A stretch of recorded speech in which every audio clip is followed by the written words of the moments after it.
stage and they will see our country at its best, doing what very few places can do. The pomp, the pageantry, the military procession. And it's something to make us all feel proud. What's wrong with that?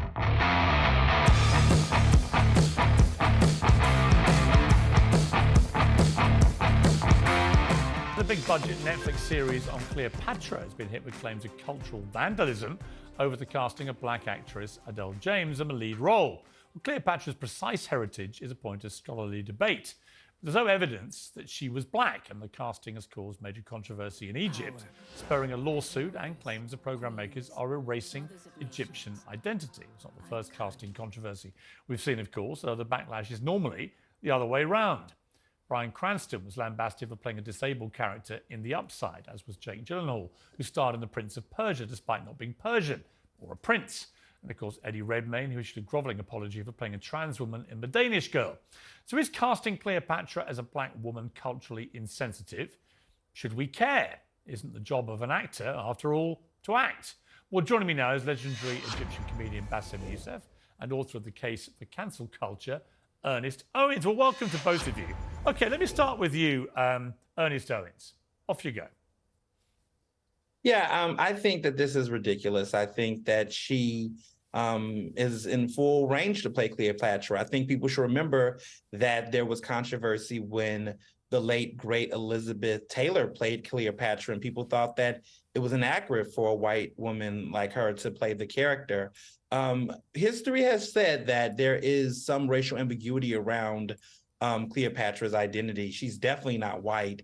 And I think to even assume that Egyptians do not carry some level of African ancestry that can have a darker skin complexion is also historically inaccurate. So I think she's more of the ideal of what Cleopatra would look like more than Elizabeth Taylor would be. And you didn't see as much backlash for Elizabeth Taylor playing Cleopatra compared to that. That's a fair point. So let me go to you, Bess. I mean, that is a fair point. Liz Taylor was the biggest movie star in the world at the time she played Cleopatra. She was not Egyptian. What's the difference? Well, first of all, this was Hollywood before it was informed. This is where 1961, when Cleopatra by Elizabeth Taylor, we're not crazy about Elizabeth Taylor playing Cleopatra either. That was also inaccurate. I don't know where do you get the idea that we're happy that she played the role. As a matter of fact, 1961 Cleopatra movie was banned in Egypt and many Arab countries because of Elizabeth Taylor's stance towards the state of Israel, because they supported them. So I don't know where does he get this information. Second of all, this is the same Hollywood that in 1956 they cast John Wayne as Genghis Khan. So this is a time where Hollywood didn't know any better. Now, the problem for me, it's not about color. It's not about white and black. This is a very reductive way to talk about things. This is the way that Americans talk about it. I'm very sorry. Like, I come from Egypt. Egypt has a very diverse color palette. People can look like me or they can look deeper skin tone like Anwar Sadat, who comes from a Nubian origin. It's not about black and white. It's about the continuous culture appropriation and falsification of history that has been done by what the so-called Afrocentrist movement. The Afrocentric movement started the last century as a way, in a good intention, to teach African American about their rich history of West Africa, the great empire of Benin, of Ghana, of Songhali, the great empire of Mali. But the thing is, that's why you find people like Kevin Hart, who subscribes to these theories, who claim that his ancestors built the pyramids. I'm sorry, your ancestors had their own wonderful civilization in West Africa. They are culture appropriating my culture, calling the people of Egypt of today, despite their skin tone, that they call us as invaders, they call us as intruders, and they are being erased from our own history. This is something that Hollywood has done over the years. I understand, but let me throw this back at you. There's this point that we've had so many cases now where people talk about appropriation with actors, be it their sexuality, be it their gender on occasion, be it whatever it may be. And ultimately, I always come back to one point, which is, shouldn't actors do what their job description is? Act. I mean, shouldn't any actor be able to play any part, actually? And once you start making exceptions for that rule, where do you stop? Is that question for me? Yeah. Yeah. Well, first of all, this is not a work of fiction. This is a documentary. This is a documentary. There's a huge difference. This is not The Little Mermaid, which is like a fictional character where anybody can play anything. Cleopatra came from a Macedonian Greek origin. And the thing is, it's not about like the skin color. We don't care about if they're black or white. It's about how Hollywood is so culturally sensitive, and they're so sensitive about all kinds of minorities. But when it comes to my people, we seem to be erased. A couple of years ago, they announced that Gal Gadot, an ex-Israeli soldier who condones her government actions and atrocities against Palestinian children, she was going to play Cleopatra. For me, this is even a bigger insult. And Gal Gadot is not black. It's not about black and white. It's about this idea of Hollywood always stealing the culture of my own people. I don't care what Charlton Heston tells you in the Ten Commandments or Steven Spielberg tells you in The Prince of Egypt, but I am sorry, Jewish slaves did not build the Great Pyramid. This has been debunked many times by true historians. Let me so the thing is, like, we are the only people who are not allowed to tell our own... We are the only people who are not allowed to talk about our own history. And they will see our country at its best, doing what very few places can do. The pomp, the pageantry, the military procession. And it's something to make us all feel proud. What's wrong with that? Well, nothing, but don't do it on my dime. I don't see why... It's not on your dime. It is. This is being Why funded. is it on your This dime? is being funded by the taxpayer. Tourism pays for it. Tourism, look, if it were true that this ceremony is essentially going to pay for itself, then why is it that the government and the king felt it necessary to say that this would be a service that had value for the taxpayer? Why are the taxpayers even involved at all? No. Why can't the royal But the families taxpayer foot this gets bill the money and back. pay themselves but back the with the money that we're taxpayer told gets some money back from tourism. That's the point. Yeah. So the net cost of the royal family is a positive. They don't cost us anything. So that argument never washes with me because they actually bring more than they cost. So then you're down to, I don't like the fact these people are privileged and live in palaces and so on. But they perform hundreds of duties a year. I mean, you know this better than anyone about the amount of work. Let's just bring Spencer back in.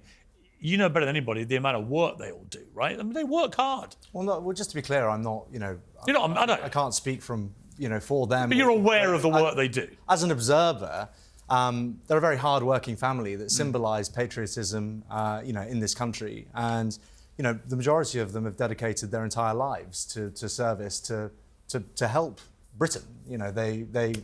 That's all they really try to do. We're often told that we don't really have a good alternative to monarchy in this country, but I feel like we're already living it. I'm told, on the one hand, when I complain about the illegitimate influence that the monarchy has over the politics of this country, that they don't really have any power at all. They don't really do anything. They cut a few ribbons here and there, except for the legal and tax exemptions that they have, the influence over the Prime Minister. Perhaps this is true. You're missing the point. Maybe they really don't have the power, but you're missing the same token that point. somehow, if I therefore suggest that we should get rid of them altogether, they're somehow integral to the upkeep of the political system. No, they're not. Royalists seem to want to have their victorious I don't argue. too. I don't argue that. All that is ceremonial. These are difficult to reconcile. All that stuff is ceremonial to me. They don't have any executive power. They don't make the laws that we abide and live by. What they provide, and we saw this clearly in the COVID pandemic when the Queen went on national television and acted like a national comfort blanket, they are there as a constant above all the political fray and turmoil. And when we have the big royal events, there are millions and tens of millions around the world who look at our country in a favourable light.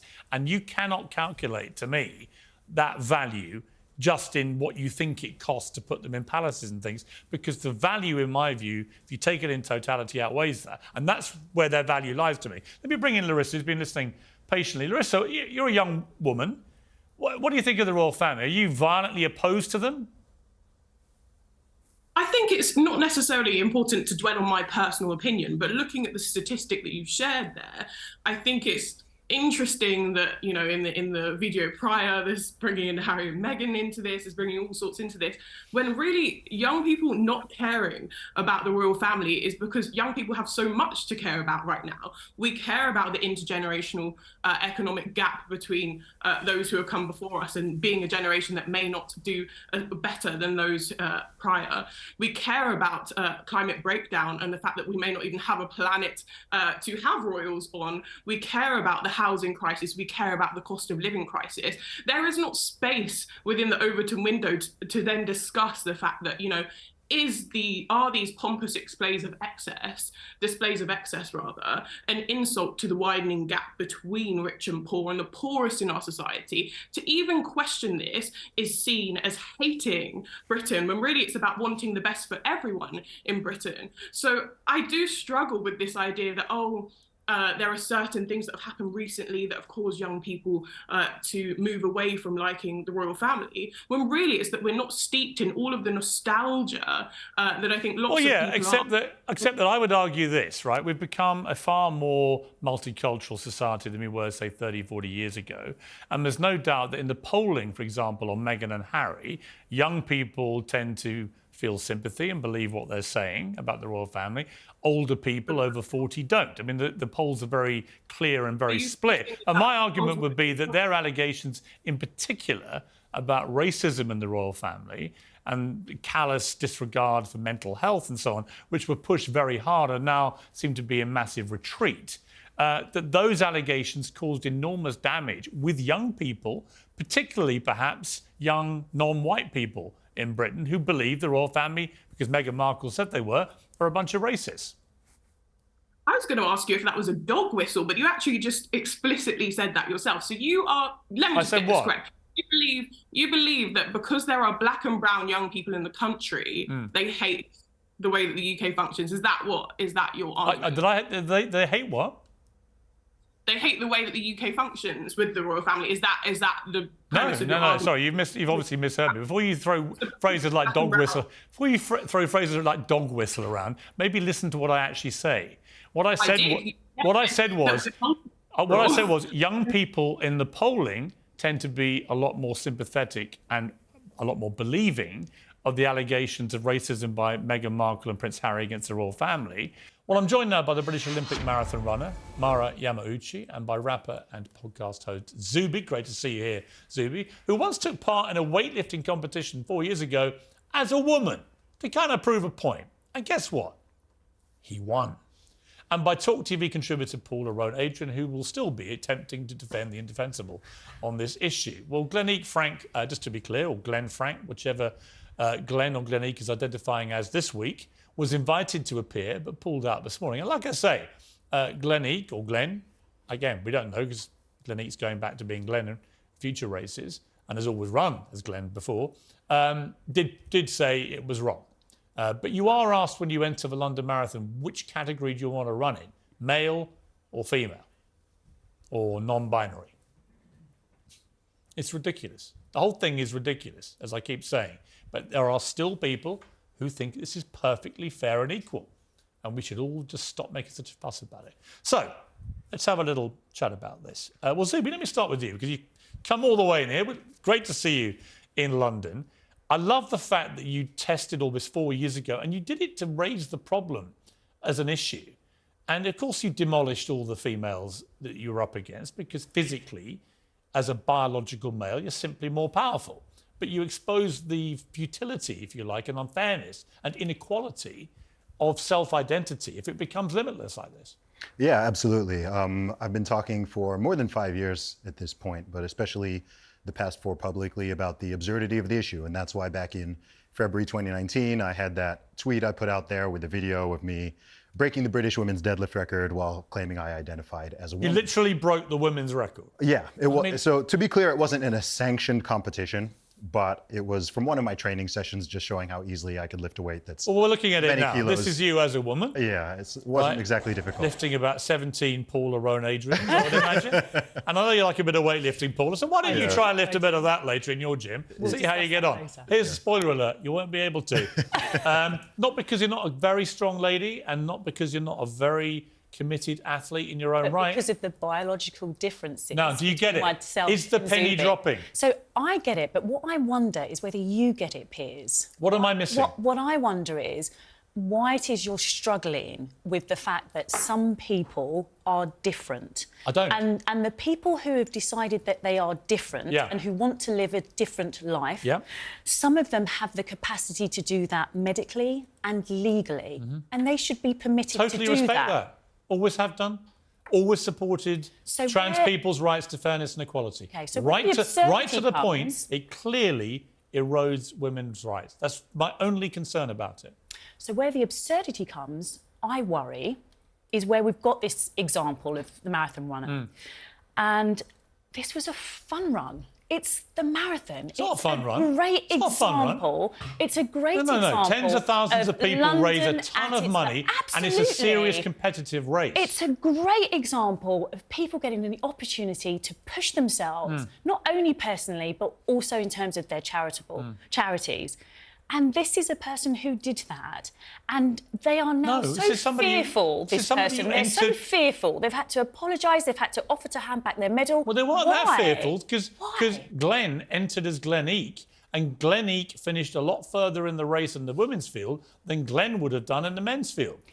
And how relevant is that to you, Piers? Actually, to everyone I know, to everybody I know that races in the London Marathon, every position counts. They all want to improve their time. It wasn't a gold medal in the Olympics. Actually, the ones, this was the front runners in the London Olympics. It was about taking part. So you think it's meaningless, the London Marathon? No, absolutely it's not. Actually taken, I've competed in the London Marathon, right. and I see people running past me. I see people running past me of all different sizes, shapes, running for all different types of causes. And that's what it's all about. It's inclusivity. All right, but let me bring in an actual Olympian rather than somebody who sounds like she thinks she ought to be one. Mara, you've been listening very patiently to all this. You've been a proper athlete here. Just try and explain to me, or to Paula really, why this is so unfair. So males and females have, there's a massive difference in our physical abilities. In upper body strength, like in Zubi's bench press and deadlift women's world records, you know, there's a massive, massive difference. In running, it's about 10%. Therefore, we must have sex-based categories, male and female. Otherwise, females would be entirely absent from sport. And to answer Paula's point about it being a fun run, yes, a lot of people enjoy it and do great things like raising money, but Glenn could have done that in the men's category and not caused unfairness for the 20,000-odd females who ran in the mass race. I have to also clarify that Glenn ran as Glenn in the Tokyo Marathon last month, but also in the women's category, as he did in London. Well, welcome back. Jerry Springer was the undisputed king of the talk show. Smart, intelligent, a TV icon. He was also a politician, a lawyer, an actor. He could do it all. I spent nearly every day for 2 years with him on the set of America's Got Talent. We stayed in the same hotel, the Beverly Wilshire in Los Angeles. We used to sit by the pool talking about politics. We'd have dinner talking about politics. He loved arguing about politics. He'd been a mayor before he ever became a TV star. And he was most definitely uncensored. Jerry has more ass than you do. Good evening. Good evening. Good evening. Good evening. Thank you very much. Welcome to the show. Thank you, and welcome to America's Got Talent. Daddy and she said we'd like to get our dairy beans. I care about people. I care about people who watch television. And on that note, take care of yourself and each other.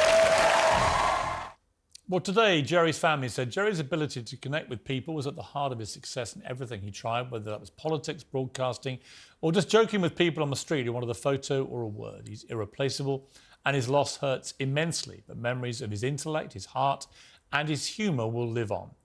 And he brought his usual warmth and energy as a regular guest on all my shows that I did ever since we did that talent show together. Do you think Matthew McConaughey and this extraordinary speech could actually affect change? Certainly it'll have some impact, but the fact is the American people are virtually all, or pretty close to all, in agreement on the major idea of some kind of gun control. What can Trump do to try and persuade you now that he's a unifier and not a destroyer? Well, just personally, I will do everything I can to see that he becomes a successful president. I think I may stop because there are other things I want to do. I want to spend more time with Richard, my grandson, and follow him in baseball and basketball and do things like that. So it's more that decision more than a medical decision. Jerry could talk about anything, and he could talk about it for hours, and he was always entertaining, always funny, and always razor smart, always knew exactly what was going on. He was also a great friend, and I'll give you just two little examples of that. One, he was doing, I think it was Richard and Judy a few years ago with Amanda Holden, who was doing Britain's Got Talent with me. And Amanda put me on the phone to her, and I said, Jerry, what are you doing tonight? He said, nothing. I said, do you want to come to my middle son's school? They're doing Sound of Music, And Amanda's host, and me and Michael Grade, who's a big media mogul in Britain, we're dressing up as nuns, and we need a Catholic priest to dress up as a Catholic priest. He went, I'm Jewish. I went, I know you are. He said, my rabbi would be fine with it. And he came down and he went on stage as a Catholic priest with me as a nun. And we sang Sound of Music songs. And then a little later after that, I have an annual cricket match against my little village down in East Sussex. And I said, Jerry, what are you doing on Sunday? He went, nothing. I went, fancy a game of cricket? He went, I'd love one. And he came all the way down to the south coast of England and we played cricket. And the villagers absolutely loved him. And in fact, on our village WhatsApp chat today, a lot of sadness because they all remembered how down-to-earth this TV legend was. Everyone knew Jerry Springer. So that was the real guy away from TV. There were no flies on Jerry. What you saw was what you got. And he was one of the great guys.